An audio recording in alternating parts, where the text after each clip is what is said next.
کچھ باطل طاقتیں میرے محترم بزرگوں اور دوستوں ہمارے ہی بیچ سے کچھ لوگوں کو اٹھاتی ہیں اور انہیں ملت اسلامیہ کے اس عظیم الشان طبقے کے خلاف بھڑکاتی ہوئی نظر آتی ہیں جس طبقے نے ہر زمانے میں جناب محمد الرسول اللہ صلی اللہ علیہ وسلم کے پیغام کو پوری پامردی کے ساتھ سر سے کفن باندھ کر کے میرے دوستو عام کرنے کا کام کیا ہے۔ وہ کون سی جماعت ہے؟ وہ کون سی جماعت ہے؟ وہ کون سا گروہ ہے؟ وہ کون سا طبقہ ہے؟ روئے زمین کے اوپر انبیاء کرام کے بعد صحابہ رضوان اللہ تعالی علیہم اجمعین کا سب سے بڑا مقام اور مرتبہ ہے۔ آج تو عرضہ سرائی کرنے والے لوگ صحابہ کرام رضوان اللہ تعالی علیہم اجمعین کی شان میں بھی گستاخیاں کرتے ہوئے یہ کہہ کر کے نظر آتے ہیں ہم رجال ونحن رجال۔ وہ بھی تو انسان تھے، ہم بھی تو انسان ہیں۔ ارے وہ انسان تھے لیکن وہ جناب محمد الرسول اللہ صلی اللہ علیہ وسلم کی صحبت سے فیض یافتہ تھے۔ آپ کی نظر عنایت جناب محمد الرسول اللہ صلی اللہ علیہ وسلم کی ہم نشینی، یہ سوغات میرے محترم بزرگوں اور دوستوں صحابہ کرام کے علاوہ کسے میسر ہو سکتی ہے؟ ہمارا یہ عقیدہ ہے کہ دنیا کا بڑا سے بڑا ولی بھی صحابہ کرام کے پیروں کی دھول کے برابر بھی نہیں ہو سکتا۔ حضور پاک علی نبی علیہ السلام نے یوں ہی نہیں ارشاد فرمایا تھا اللہ اللہ فی اصحابی لا تتخذوہم غرضا من بعدی فمن احبہم فبحبی احبہم ومن ابغضہم فببغضی ابغضہم۔ اللہ سے ڈرو، اللہ سے ڈرو میرے صحابہ کی شان میں گستاخی کرنے سے، ان کے اوپر انگشت نمائی کرنے سے، ان کے دامن کو داغدار کرنے سے بچو، ڈرو اللہ سے۔ یہ بہت بڑی جرأت ہے، یہ بہت بڑی جسارت ہے، یہ دین محمدی کے اوپر داغ لگانے کے مترادف ہے۔ کسی صحابی کی شان میں گستاخی کرنا یہ نبی اکرم صلی اللہ علیہ وسلم کی استاذانہ حیثیت کو مجروح کرنے کے برابر ہے۔ حضور نے خود ارشاد فرمایا ہے فمن احبہم فبحبی احبہم، جو صحابہ کرام سے محبت کرتا ہے تو کوئی اس بنیاد پر نہیں کرتا کہ ان کے جسم سے مشک کی اور عنبر کی خوشبو آ رہی ہے، یا انہوں نے ایسا لباس فاخرہ زیب تن کر رکھا ہے، ایسا اپنے آپ کو سجا دھجا لیا ہے جو پوری دنیا کے انسانوں میں ممتاز نظر آتے ہیں۔ ایسی کوئی بات نہیں ہے۔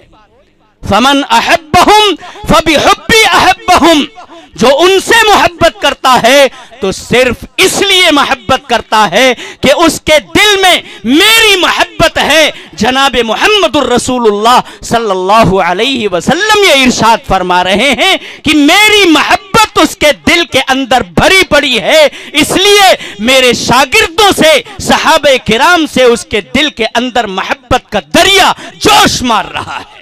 وہ ان کی شان میں ہمیشہ ترانے پڑھتا ہے، نغمے گاتا ہے، ان کی منقبتوں کے اشعار پڑھتا ہے، اس لیے کہ وہ میرے شاگرد ہیں، وہ میری درسگاہ سے فیض یافتہ ہیں۔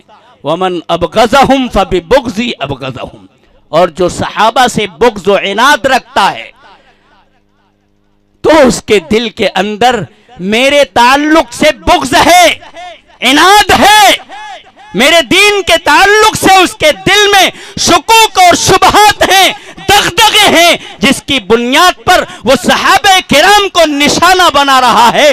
در پردہ اس کا ہدف میں بنایا جا رہا ہوں، میرا دین بنایا جا رہا ہے۔ اس لیے میرے محترم بزرگوں اور دوستوں، ایسے لوگوں کی ہم نشینی سے بچو جو صحابہ کرام رضوان اللہ تعالی علیہم اجمعین کے خلاف نعوذ باللہ ہرزہ سرائی کرتے ہوئے نظر آ رہے ہیں۔ اللہ ہم سب کی حفاظت فرمائے۔ صحابہ کا بہت اونچا درجہ ہے. کوئی ولی بھی ان کے بعد کا میرے دوستو چاہے وہ اپنے زمانے کا کتنا ہی بڑا ولی کیوں نہ ہو ان کا برابری نہیں، ان کی برابری نہیں کر سکتا. اور اس کے بعد اس امت کے جو علماء ہیں، یہ جو صلحاء ہیں، یہ جو اکابر ہیں، آپ یہ کہیں گے کہ بھائی اس زمانے کے علماء، ارے میں کہتا ہوں اگر میرا بیٹا لولا ہے، لنگڑا ہے، اپاہج ہے، اندھا ہے، اللہ کرے کسی کا بیٹا ایسا نہ ہو جس کے بیٹے کو بھی یہ تکلیفیں ہوں، اللہ تبارک و تعالی اس تکلیف کو دور فرمائے. آپ کیا سمجھتے ہیں کہ میری جائیداد کا وارث میں حضرت مولانا حلیم اللہ صاحب کو بنا دوں گا اس لیے کہ وہ بہت بڑے عالم ہیں، اپنے جسم اور جثے کے اعتبار سے نہایت ہی پرکشش اور جاذب نظر ایک شخصیت رکھنے والے ہیں، علم و فضل کے پہاڑ ہیں، جمعیت علماء کے ترجمان ہیں، علماء کی شان ہے، کیا میں اپنی جائیداد کا وارث بنا دوں گا ان کو؟ نہیں. میں تو یہی کہوں گا کہ یہ میرا بیٹا ہے، لنگڑا سہی، لولا سہی، اندھا سہی، گنجا سہی، جس حیثیت میں بھی ہے تو وہ میرا بیٹا. اس لیے میری پوری جائیداد کا وارث میری اولاد ہوگی، میرے بیٹے اور میری بیٹیاں ہوں گی، چاہے وہ کالے ہوں چاہے گورے ہوں. جناب محمد الرسول اللہ صلی اللہ علیہ وسلم نے میرے دوستو علم نبوت اور علم رسالت کی وراثت جس طبقے کو عطا کی ہے وہی طبقہ ہر زمانے کے اندر امت مسلمہ اور ملت بیضا کے درمیان امامت کی حیثیت اور مقتدا ہونے کی حیثیت نبھاتا رہے گا. یقیناً ہم میں بگاڑ آیا، ہم میں کمزوری پیدا ہو گئی، ہم علم و عمل سے کمزور یقیناً ہو گئے، لیکن اس کے باوجود بھی میں میرے دوستو پوری طاقت اور پورے اعتماد کے ساتھ یہ بات کہہ سکتا ہوں کہ آج بھی معاشرتی کام اگر کرنا ہے، منہاج نبوت کرنا ہے، سنت اور سیرت کی روشنی میں، قرآن کی روشنی میں اگر یہ کارنامہ انجام دینا ہے تو آج بھی رہبری کرتے ہوئے، امامت اور پیشوائی کرتے ہوئے یہ علماء نظر آئیں گے تب اصلاح ممکن ہے. ورنہ میرے محترم بزرگوں اور دوستوں گلی کوچوں میں چوک چوراہوں پر نعرے بازی کرنے سے ان کے پیچھے میرے دوستوں اپنی بیماری کا مداوا تلاش کرنے سے ایک پیسے کا فائدہ ہونے والا نہیں ہے. حضور نے اس طبقے کے بارے میں فرمایا ہے ان العلماء ورثۃ الانبیاء، یہ علماء انبیاء کے وارث ہیں. وَإِنَّ الْأَنْبِيَاءَ لَمْ يُوَرِّثُوا دِينَارًا وَلَا دِرْهَمًا، یہ انبیاء کرام جاہ و منصب، طاقت و قوت، حکومت و بادشاہت، دراہم دنانیر، زر اور جائیداد کی وراثت چھوڑ کر کے اور ان کو عطا کر کے نہیں جاتے ہیں. وہ کیا دے کر کے وراثت میں ان علماء کو گئے ہوئے ہیں؟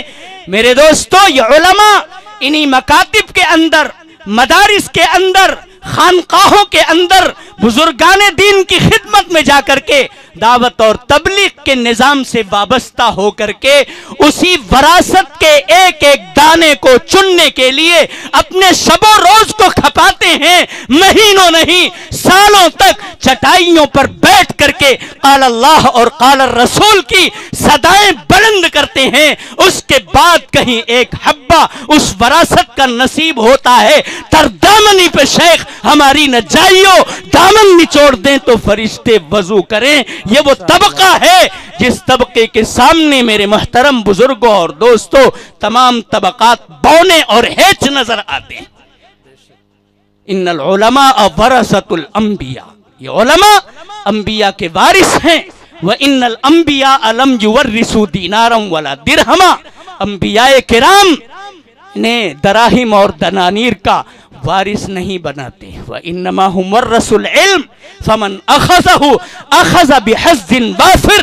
انبیاء کرام نے ان علماء کو، ان بوریا نشینوں کو، میرے دوستو معمولی سی تنخواہوں پر گزارا کرنے والوں کو علم نبوت، علم دین، علم شریعت کا، مذہب اسلام کی نمائندگی کا وارث بنایا ہے. خوش نصیب ہیں وہ لوگ جو ان علماء کرام کا احترام کرتے ہیں. اور پھر جناب محمد الرسول اللہ صلی اللہ علیہ وسلم نے اس طبقے کو اتنا اونچا بلند مقام عطا کر کے ان کی ذمہ داریوں کو بہت بلند کر دیا ہے. ان کا ہدف اور ان کا نشانہ بھی بہت اونچا ہے.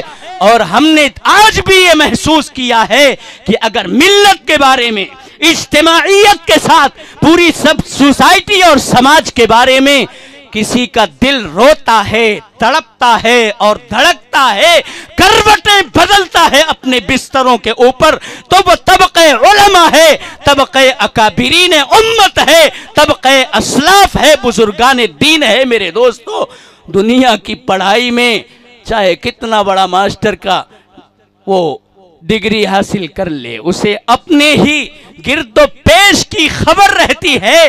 اپنی زندگی، اپنے گھر گھرانے کی زندگی کو خوشحال بنانا اس کی معراج ہوتا ہے. لیکن امت کے اندر ایک عالم، میرے محترم بزرگوں اور دوستوں، امت کے اندر برپا ہو جانے والے بگاڑ کے بارے میں، خرابیوں کے بارے میں ایک ایک کر کے میرے دوستوں نظر رکھتا ہے.